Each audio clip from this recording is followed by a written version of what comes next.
Welcome everyone back to the most disappointing Star Wars project to date. It was clear that the writers had no idea where to take this story, as so many questions still have not been answered. And we're going into the final episode next week. The latest episode clearly shows the writers had no idea how to make the series from 4 episodes to 8 episodes to drag the plot on and on again, and once you think the plot is finally moving forward, they decide to make some kind of convenient mishap to slow down the main characters from making a quick and easy decision. Real quick, if you're excited that this series is over so that we can actually go back to great Star Wars, then press that subscribe button and click that like button. Now let's get back to the video. Leslie Headland really pulled the reverse card on us, stating that if you thought that episode 3 was bad, wait until you get into episode 7. This absolutely destroyed the lore that George put so much care and love and effort into the prequel trilogy. This episode just basically showed and answered the questions that we already knew just from different camera angles. I mean, you would think that a TV show that was given $180 million would have plenty of money to be able to hire some good writers for this show. But no, they decide to hire writers that have never seen Star Wars projects because of the nostalgia fact. You would think that you would actually want some writers that know even the basic needs in the Star Wars universe to make sure you are not tampering with any lore that was already set in stone from the prequel era. For example, this would be like hiring someone with a background in construction management needing to build a bridge. But instead, they decide to hire a random fast food worker to be in charge of this project because he or she could get it done whether it was done correctly.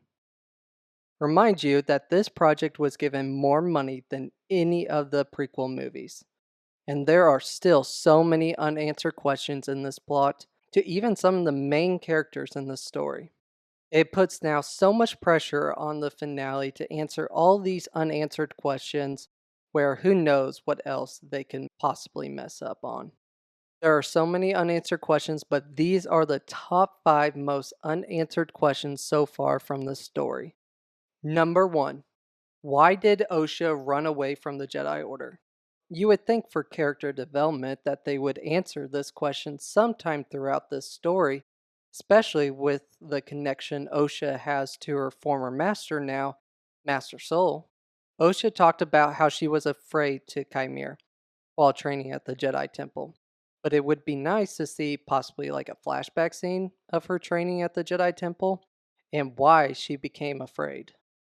It would make sense that she possibly could have felt something in the Force that her twin sister was still alive, and that this is the reason why she got scared because she felt like her life was in danger, as her sister might want to get revenge for everything that happened to them when they were kids.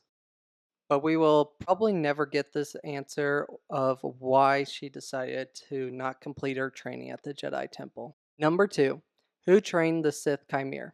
One of the very few interesting characters in this series, Chimere the Sith, and we still do not know much of his backstory. We know that Chimere was a former Jedi before turning to evil. However, we still have not gotten the reveal on who his master truly was. We see that the scars on his back that may have come from a lightsaber, or to be more specific, a light whip, from possibly his former Jedi master, Venestra. She obviously felt something in the Force when walking over the fallen Jedi Knights and Masters that still have not gotten any respect for the sacrifices they have made for the Jedi Order. You would think that the writers might have wanted to go into more depth on who trained Chimere to be this powerful Sith that apparently nobody can sense his presence. And if the Sith were supposed to be in hiding all these years, waiting for the perfect opportunity to reveal themselves to the Jedi, you would think that the Sith would have killed all the Jedi to make sure no one knew that the Sith had truly returned. Number 3. Why did Torben kill himself for doing absolutely nothing? Torben did absolutely nothing wrong with capturing Osha from the Witch Planet. But for some reason, he ranks up from Padawan to Jedi Master in a span of 16 years, and somehow in those 16 years, 10 of those years, he was meditating for a moment of silence, apparently thinking about everything that has happened to him in those past 16 years. Then somehow, conveniently, May is able to break his invisible force field, and without any hesitation, he takes the poison and kills himself right there. Still very confused as he did nothing. Number 4. Why did Soul not just use the force to raise Osha and May off the bridge before it broke? When the base was crashing down on the Witch Planet, Osha and May ended up on opposite sides of the bridge, and somehow it is only Soul able to be there to save them. Whenever the bridge begins to break, instead of using the force to lift the girls up in the air and bring them safely to the ground, instead, Master Soul chooses to use the force to stop the bridge from falling. But when he loses control, he is forced to channel all of his abilities into only saving one of the twins, when he could have easily saved both of them in enough time to just lift them.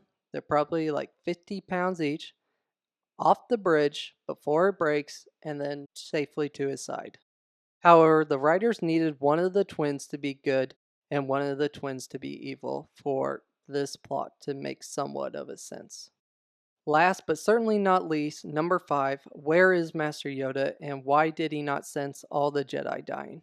How did Master Yoda not sense all the Jedi dying to a powerful Force user? Master Yoda is very present at this time, being one of the strongest Jedi Masters at the Jedi Temple. Certainly, he would have felt Jedi Masters and Knights being killed by someone using the dark side of the Force. Why did this rogue squadron of Jedi decide to keep this a secret from the Jedi Council is still beyond me. You would think that if there was an assassin out there killing all these Jedi Masters with little amounts of difficulty, it probably meant that whoever trained her must also be powerful enough to take on several Jedi Masters and Knights with ease. If the Jedi knew who the next target was going to be, they should have sent 20 or even 30 Jedi to Kelnaka's helm to make sure no assassin could survive from this many Jedi. Also, apparently Yoda wasn't in this show because of so-called not enough money in the budget for an $180 million show. I do not think that Dave had any power over this show, and his hands were tied. And he probably has bigger issues to worry about, like his own movie or Ahsoka Season 2 to work on. But I think he might have said something to Leslie saying that please do not put Yoda in the series, as he knew that fans would lose it if they did something wrong to his character. There are so many unanswered questions yet to be answered by these writers and showmakers, so we will see how many of these questions still go unanswered when the series ends next week. I am so glad that this show is going to be over next week and really hope that they take a look at this show and take a look at all the numbers and viewership and why the audience is giving this show such poor ratings. Let me know in the comments down below if I miss any questions. Have a great rest of your day, and I will see you all in the next one.